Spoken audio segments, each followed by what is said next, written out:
Did you hear this? Trump just threatened to prosecute his rivals, and he means business. The shocking statement by the ex-president sent shockwaves throughout the political landscape. Let's analyze the consequences of the ex-president's threat. Stay with us, and we'll get to the bottom of this. Donald Trump has vowed revenge over his criminal conviction, promising to get his old job back. In his first interview since his guilty verdict, he's thrown away the pen like Andrew Clennell did there. This is after his hush money trial. The Republican presidential candidate says he would be okay with doing jail time. I did absolutely nothing wrong. In his first interview since being convicted on all 34 felony counts, former President Donald Trump weighing in on the possibility of being sentenced to jail or house arrest.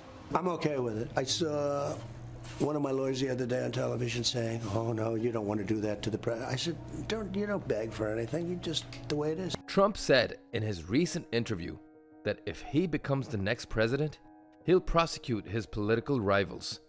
He also said that they forced his hand. Trump has been posing threats on his social media. Take a look at this. Coming after you? Trump has been threatening people for a long time, and in this video, we'll try to analyze whether Trump's threats carry real danger or not. Watch till the end. Trump's threats started with Hillary Clinton. Lock her up became a common slogan during the Trump's anti-Hillary campaign.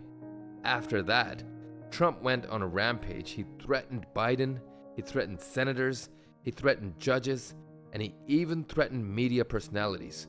In 2017, Trump went as far as to call the media the enemy of the American people.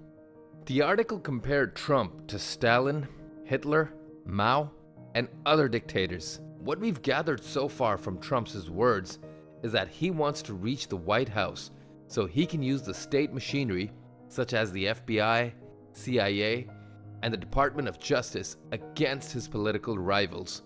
The ex-president expressed his sentiments on his social media.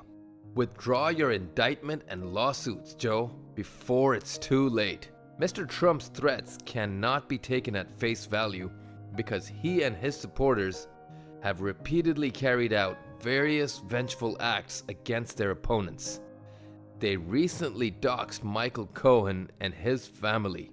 I don't want to get into whether I have protection or not, obviously to give some of these maniacs an opportunity within which to come at me. But yes, we have been receiving unwanted phone calls and emails and text messages, including last night around 11 p.m. The doorbell rang, which of course is somewhat unsettling.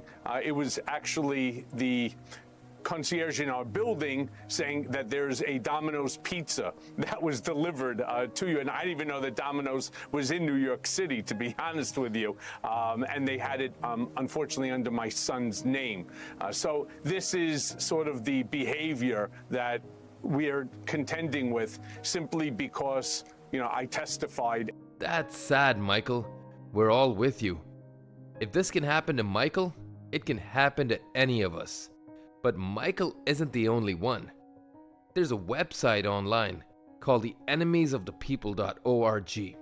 The founders of the website post home addresses, pictures of the homes, personal emails, and photos of state and local officials who question the ex-president Trump.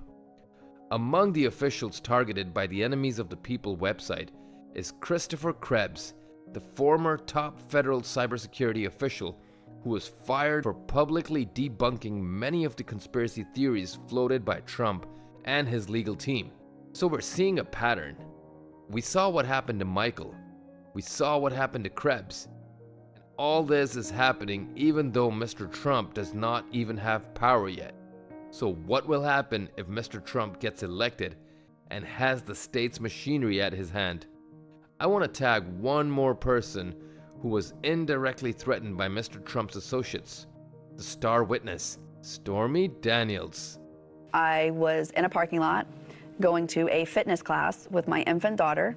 I was taking, the seats facing backwards in the back seat, diaper bag, getting all the stuff out, and a guy walked up on me and said to me, leave Trump alone, forget the story. And then he leaned around and looked at my daughter and said, a beautiful little girl, it'd be a shame if something happened to her mom.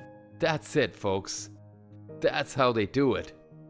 However, Mr. Trump's threats can also be seen as an intimidation tactic. Mr. Trump had repeatedly threatened the jurors in an attempt to scare them off and weaken the trial against him.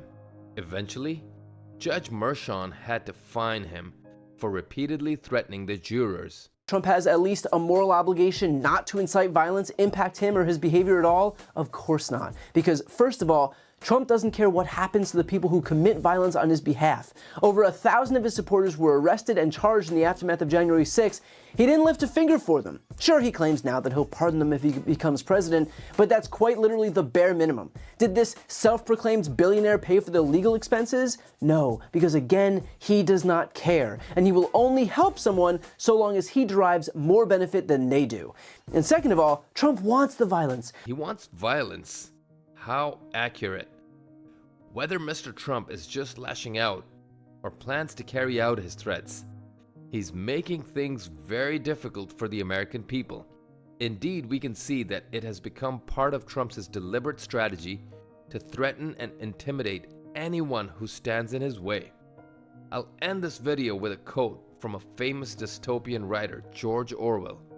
In the time of universal deceit, telling the truth is a revolutionary act. God bless America.